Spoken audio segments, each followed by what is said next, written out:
SNS를 열었습니다. 친구가 해외여행 사진을 올렸어요. 멋진 호텔, 맛있는 음식, 환하게 웃는 얼굴. 어떤 사람은 그걸 보는 순간 가슴 한켠이 무거워져요. 나는 왜 저렇게 못 살지? 나는 뭘 하고 있는 거지? 핸드폰을 내려놓아도 그 사진이 머릿속에 남아요. 근데 옆에 있던 사람은 똑같은 사진을 보고 웃으면서 말해요. 야, 걔 진짜 잘 놀았네. 그리고 핸드폰을 내려놓아요. 끝이에요. 그 다음 생각이 없어요. 이 차이가 뭘까요? 성격이 좋아서가 아니에요. 더 행복한 삶을 살아서도 아니에요. 심지어 더 많이 가져서도 아니에요. 내면이 채워져 있느냐, 비어 있느냐의 차이예요. 정서적으로 풍요로운 사람은 밖에서 채우지 않아요. 이미 안에 뭔가 가득 차 있어요. 그래서 남의 것이 눈에 잘 안 들어와요. 비교할 이유 자체가 없는 거예요. 오늘은 이 사람들이 실제로 어떻게 다른지, 그리고 여러분 안에 이미 이게 있다는 걸 확인해 드릴게요. 파트 1. 풍요로운 사람은 인정을 구하지 않는다. 어떤 일을 잘 해냈습니다.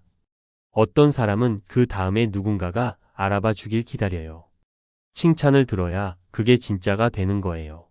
주변이 조용하면 괜히 불안해요. 내가 잘한 게 맞나? 혹시 별로였나? 근데 아무도 말 안 해주면 그 성취감이 슬그머니 사라져요. 분명히 잘 해낸 건데 인정받지 못하면 없었던 일처럼 느껴지는 거예요. 정서적으로 풍요로운 사람은 달라요. 잘 해냈다는 걸 스스로 알아요. 누가 알아줘도 좋고 몰라줘도 그만이에요.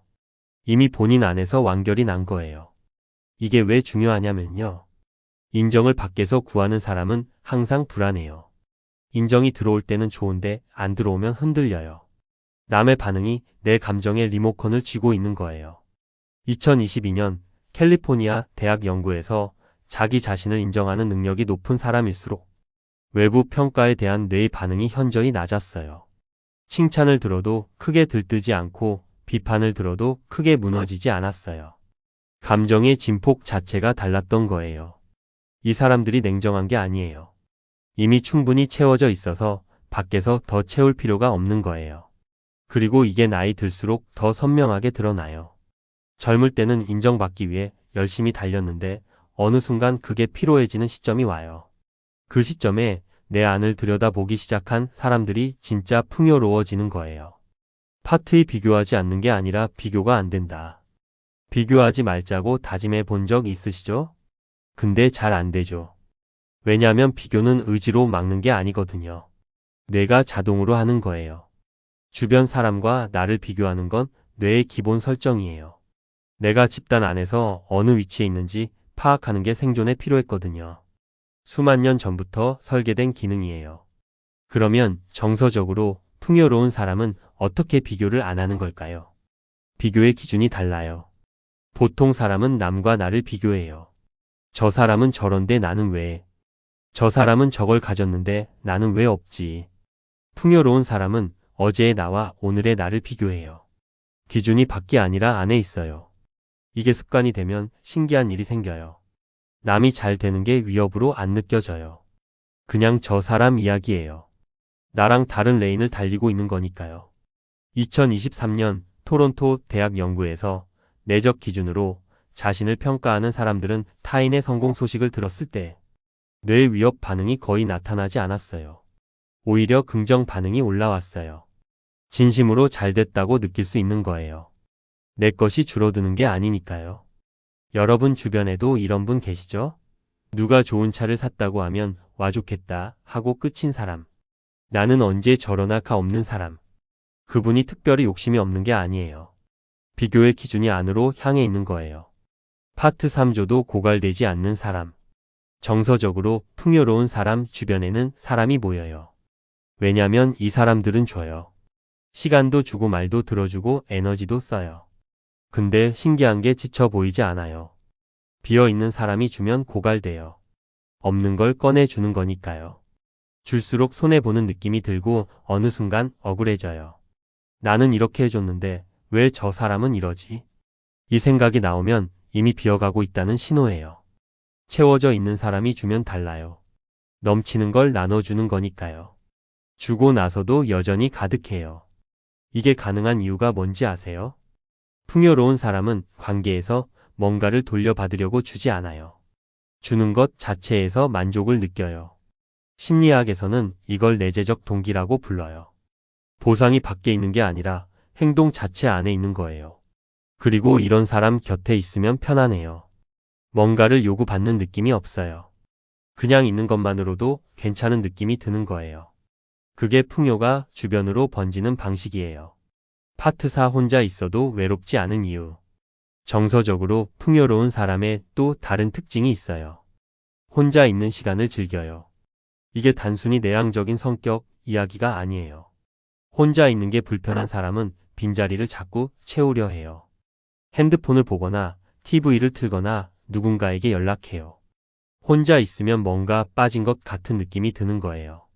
그 빈 느낌이 사실은 내 안이 비어 있다는 신호예요. 풍요로운 사람은 혼자 있어도 빠진 게 없어요. 이미 안에 있으니까요. 뇌과학적으로 보면 이게 디폴트 모드 네트워크와 관련이 있어요. 아무것도 안 하는 것 같은 시간에 뇌가 자기 자신과 대화하는 회로예요. 이 회로가 잘 작동하는 사람은 혼자 있는 시간이 충전이에요. 생각이 정리되고 내가 뭘 원하는지가 선명해져요. 반대로 이 회로가 약한 사람은 혼자 있으면 불안해요. 자꾸 밖으로 나가고 싶어요. 이 회로는 자꾸 혼자 있어봐야 강해져요. 처음엔 불편해도 반복하면 뇌가 적응해요. 산책을 혼자 나가는 것, 커피 한 잔을 혼자 마시는 것, 아무 약속 없는 오후를 그냥 두는 것. 이런 시간이 쌓이면서 내면이 채워지는 거예요. 정서적 풍요는 관계 속에서만 오지 않아요. 혼자 있는 시간이 쌓여서 오기도 해요. 파트 5 풍요로운 사람이 말하는 방식. 마지막으로 하나만 더 말씀드릴게요. 정서적으로 풍요로운 사람은 말이 달라요. 비어있는 사람은 말 안에 뭔가를 숨겨요. 칭찬하는 척 비교하거나 걱정하는 척 깎아요. 자기도 모르게요. 내가 채워지지 않으면 남을 조금 내려야 상대적으로 올라가는 느낌이 드니까요. 근데 이게 습관이 되면 주변 사람들이 느껴요. 말은 좋은데 왠지 불편한 사람. 만나고 나면 기분이 묘하게 처지는 사람. 그게 비어있는 사람 곁에서 나오는 느낌이에요. 풍요로운 사람은 그럴 이유가 없어요. 이미 채워져 있으니까 남이 올라가도 내가 내려가는 게 아니에요. 그래서 칭찬이 순수해요. 진심으로 잘 됐다고 말할 수 있어요. 누군가 좋은 일이 생기면 같이 기뻐할 수 있어요. 이 사람 주변에 있으면 편안해요. 경쟁하는 느낌이 없거든요. 같이 있으면 나도 올라가는 느낌이 나요. 그게 정서적 풍요가 주변으로 번지는 방식이에요. 지금까지 들으시면서 어떠셨나요? 이거 나잖아 하신 분들 계실 거예요. 맞아요. 이미 여러분 안에 있어요. 살면서 쌓아온 것들, 버텨온 시간들, 말없이 나눠준 마음들. 그게 전부 내면의 풍요예요. 다만 너무 바깥을 보느라 안에 있는 걸 못 봤을 뿐이에요. 오늘부터 가끔은 안을 들여다보세요. 생각보다 훨씬 많은 게 있을 거예요. 영상이 도움이 되셨다면 주변에 이 이야기가 필요한 분께 한 번만 공유해 주세요. 구독과 좋아요도 부탁드립니다.